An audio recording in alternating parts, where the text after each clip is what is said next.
सुनना चाहिए हम लोगों को, क्योंकि इसमें हम लोगों का भी हाथ है। बहुत बहुत धन्यवाद। Thank you. We have honorable members from Maharashtra who are here. I think MLAs from Maharashtra. I think it'll be nice if you could welcome them. Honorable Member Srimati Supriya Sule. Thank you so much. I stand here in support of the bill that we are discussing today. I would definitely like to quote what the India stand at the UN is. It says that they're deeply concerned over proliferation of weapons of mass destruction and their delivery system. The earlier Professor Saugata Babu already has spoken about it at length, but in a synopsis I would like to say that India supports the full and effective implementation of Chemical Weapon Convention and emphasizes the strengthening of the OPCW to fulfill its important mandate. Sir, it's very good that we have brought in this bill, and it clearly, India has always had a very good and a positive image of a peace-loving, peace-making country.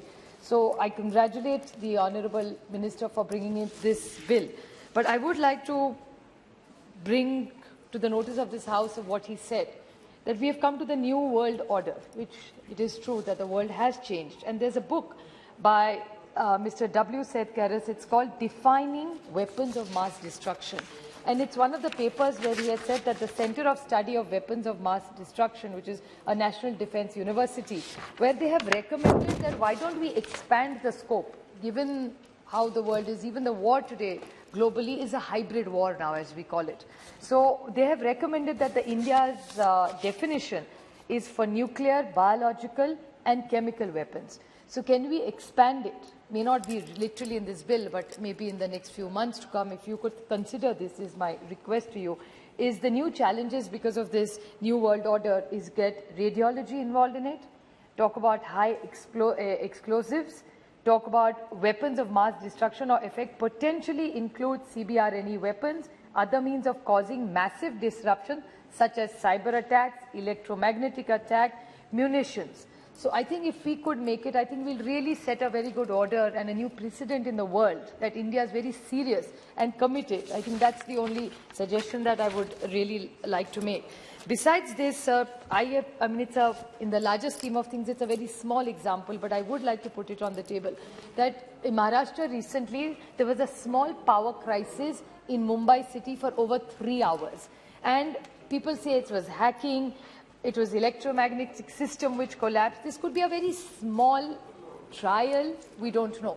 But for a city like Mumbai to have no electricity, we don't know how it stopped, how it collapsed, nothing wrong with the grid.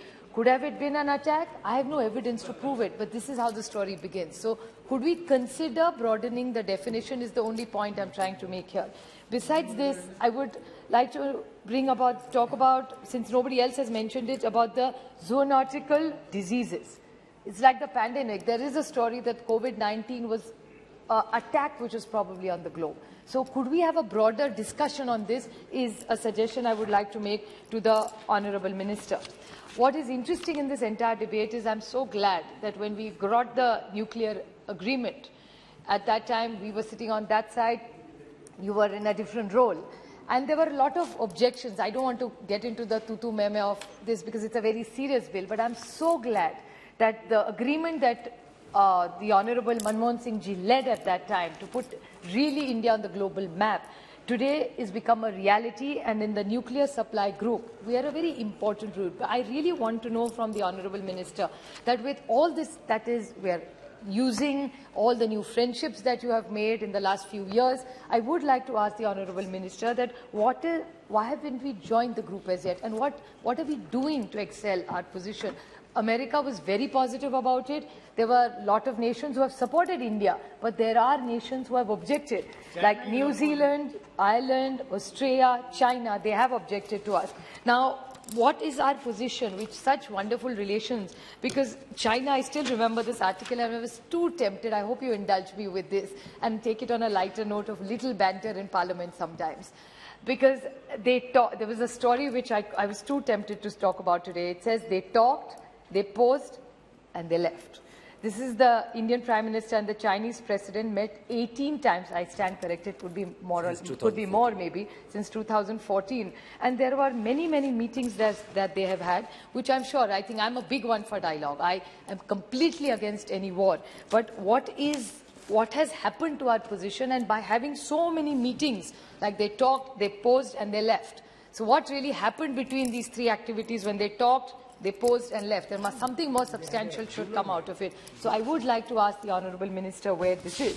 Now, like my colleague Ritesh Pandey talked extensively about the financing of it, I would like to ask the Honourable Minister, it's a very good bill. I think any such thing must be stopped. I think the entire House in one voice supports your bill. My only clarification I would like to ask is that there's a note that freeze, seize and attach that's in the Statement of Objects and Reasons. It's the point number 5, B point number 1. I appreciate this is a wonderful thing we must, but what concerns me, and more so because it's something very new, I'm not a financial expert, but I hear so much about the dark net and the crypto. Now, if all this funding is done through this, how are we? And this is not only our problem, it's a global problem. Now, right now, our country has taxed it at 30%. The Honourable RBI Governor, and not just the present Governor, several governors have constantly said that this kind of digital money or transaction, as you called it, right now, it's really, I'm confused because it's not legal is what the government says, but at the same time, it's taxing it, 30% tax. So I mean, there's too much confusion. So does an investor invest in it? Because tomorrow the government will say, "Arey, ye to karna hi nahi tha." And if they are bringing in this into crypto, so it could be an attack here, but somebody could be paying in some other country. So how are we going to seize? How are we going to freeze? How are we going to attach the funds? So this is completely a grey area, which I think we must deliberate. And it's not only about us, it's about a global issue that we need to raise.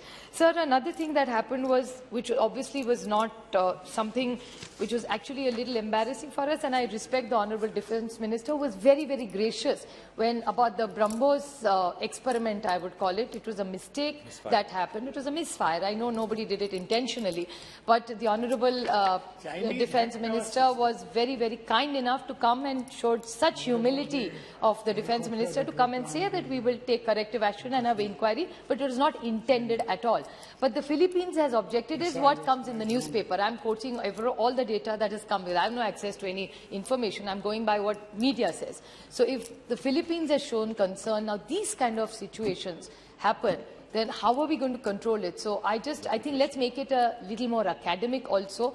Yes, we support this bill completely in one voice in this entire House, but we must definitely be very, very careful about the new technology coming in, and all we are just raising our concerns, even if these are just to make sure it's a flawless bill and make sure that India is known for what it's really, which is about truth, and it's about being a partner to everybody, which is absolutely no warfare and a peace-loving nation like the Mahatma would have wanted. Thank you. Thank you. Honourable Member